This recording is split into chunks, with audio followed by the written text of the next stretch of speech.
Saudara, utusan khusus Presiden bidang pembinaan generasi muda dan pekerja seni, Raffi Ahmad bersama beberapa selebritas mengunjungi venue kejuaraan dunia Aquabike Jet Ski Danau Toba 2024 di Kabupaten Samosir, Sumatera Utara.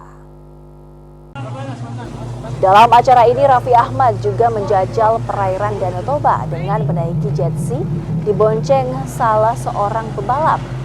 Raffi hadir bersama beberapa selebritas seperti Ariel Noah, Gading Martin, dan Desta.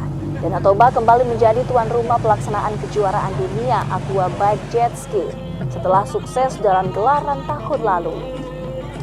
Tahun 2024 ini sebanyak 73 pebalap dari 30 negara dan 10 pebalap Indonesia akan menjajal sirkuit perairan Danau Toba. Sama seperti pegelaran sebelumnya, kejuaraan ini dilaksanakan di 4 kabupaten yang mengelilingi Danau Toba selama 5 hari. Ya, atletnya tadi ada yang umur 15 tahun sampai umur 21 atau 22. Kita berharap punya harapan yang besar juga untuk mereka bisa menjadi juara. Semangat!